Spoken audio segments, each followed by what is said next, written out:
Dan, another disappointing display today, but what are your predominant emotions following today's game? I think it was more than disappointing because I came here today and it was probably the wrong attitude, but I wasn't particularly worried. I thought they'll bounce back today, they'll get a result at home when they need to, because this next run of games I thought must win. But Southampton have got probably one of the worst centre-back pairings in the league, one of the worst goalkeepers in the league, and we didn't lay a glove on them at all. We just didn't put them under any pressure, and to be 3-0 down after 50 minutes, we're starting to develop some horrific habits and they're costing us. You can't keep conceding from set pieces and you can't keep conceding 5 minutes after half-time, but that's 5 in a row now where we've conceded straight after half-time, and it's not good enough. It's all well and good getting pumped by Leicester, but when you're getting pumped by Southampton, there needs to be serious questions asked. Yeah, definitely.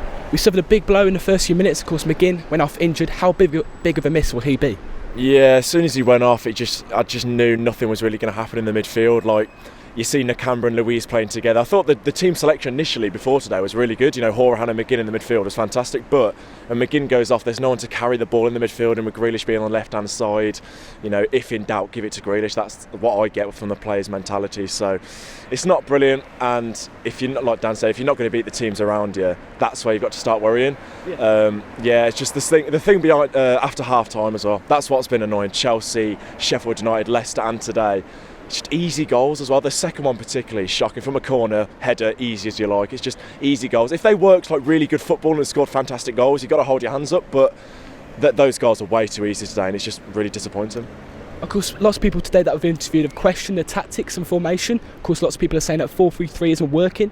Do you believe we need to change that? Do you believe that we need to go 4-4-2 maybe, put Kodjo and Wesley up top and pull Grealish back into the centre? We need to do something because, quite simply, it isn't working. We're getting cut through so easily. I mean, you look at that first goal. I mean, I think Engels has been a solid purchase since we had him in, but he looked nervy today in his decision making for the first goal. He's stepped forward when he should be dropping back, and when you're on a bad run, you start overthinking things and you start making decisions that perhaps you wouldn't make when you're full of confidence. And I think there's a few suffering with that at the moment. I think there's also a few perhaps hiding a little bit. I can take getting outplayed, like Max says, and things like that happening, but you're getting outfought, and it didn't feel like the work rate was there. So you'll have bad games and people will play badly. I get that, but it felt like until we scored, we weren't awake, and they're not traits I associate with the Dean Smith team. And I'm not sure 4-4-2 is the answer, because I don't think that solves the problem of getting overran and swamped at the moment, which is what's happening. But I think he's got to look at doing something, and if it were me, I'd be looking at 3 at the back at the moment, because we're leaking way too many goals. And I think I know Tyrone's injured at the moment, but we've got 5 centre-backs. We're well stocked there. There's other areas where we're not well stocked. I think we've got to do something that stops that, because whatever team's playing against us at the moment, the options on the break are just too much for them, and we're getting swarmed. Yeah, definitely. Of course, the fans is a disappointing display once again today. How important is it that we've got Norwich, we've got Watford, that were classed as winnable games before today's game, but after today's performance you question if they are going to be winnable? How important is it the fans get behind the boys in Claret and Blue? Yeah, it's massive. I think after Sheffield United I was there, it wasn't the best performance in the world, but at least after that you could think, you know, coming up we've got Southampton, Norwich at home, and then Watford after that. But then when you get actually into that run and you see against Southampton that we do struggle against the sides that are below us, and we're 17th, like that's where you got to start worrying. I mean, the fact that we don't trouble the goalkeeper like against Sheffield United, no shots on target. I haven't seen the stats from today, but the only shot on target I can remember is like from Gilbert in the first half. Yeah. That's where you got to start worrying, because yes, all the talk has been around Wesley, but you know, it's the service as well, and I just think the midfield's not contributing enough.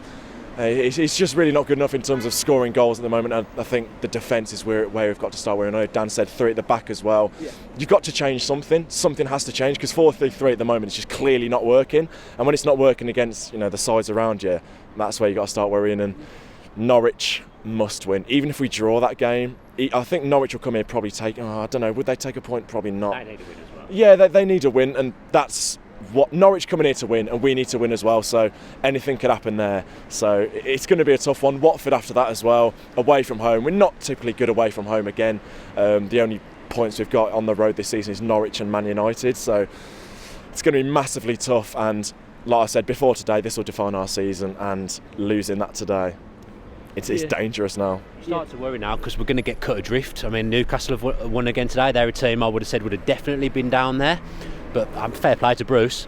he's got them up the league. They're sitting in ninth, but teams are starting to move away from us. There's starting to be a little bit of a gap, and suddenly the need to go on a run becomes massive. And it's not like the Championship where you're going to go on a 10-game winning run. I don't think we're going to be capable of that in the Premier League. I mean, fair play, I didn't think we were going to be capable of it in the Championship either, and we did it. But this is a different ball game in the Premier League now, and it sounds like there's a lack of funds and a lack of way of bringing players in January as well. I don't know what Max thinks, but I think we're definitely a couple short, and I'm not sure that loans are going to be the answer, because when you're struggling in the Championship, you can go in and get a player from the Premier League on loan, like we did with Mings, and it solided us up.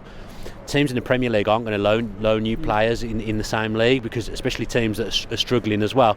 So it's going to be hard to get Premier League ready players in, and I think that's what we're missing at the moment. You look at the bench, you're either bringing on people who weren't getting a game in the Championship, or you're bringing people on who aren't acclimatised to the Premier League, and it's a big ask, and we're struggling at the moment. I think we need a bit of experience. We need someone like Tom Heaton elsewhere on the park at the moment, and it's not there. And I think Boxing Day is absolutely huge now, because Norwich will come here and they'll play football. They won't adapt their game plan for us. And Southampton came today and played football. I didn't think they were capable of that, but they were, and they've got a striker who's red hot at the moment, who we gave too much respect to, and lo and behold, we're 3-0 down and we've lost. So massive games ahead now.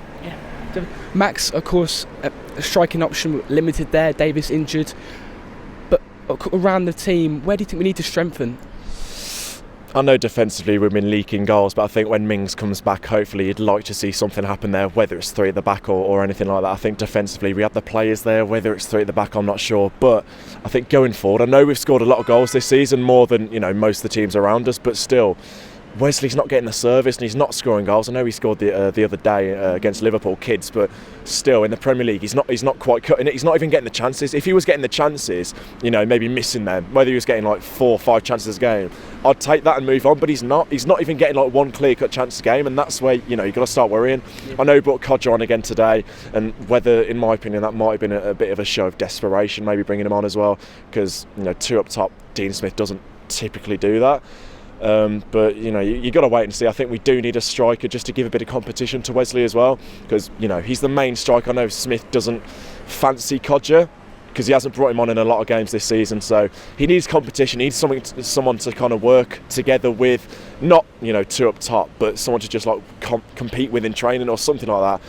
I don't know, but we need a striker, maybe a winger. I'm not too sure. I think Trezeguet's been okay. I know he came on today, but El Ghazi's got the good stats, but he goes in and out of form as well. So going forward, we need probably someone just a bit of just something, a bit of magic, like off the bench, maybe a bit of pace, because I think that's what we miss, a bit of pace. Now I know Hotter's not the fastest, El Ghazi's not rapid, so a bit of pace off the bench, maybe just something to give us a bit of something going forward, anything at all. Yeah.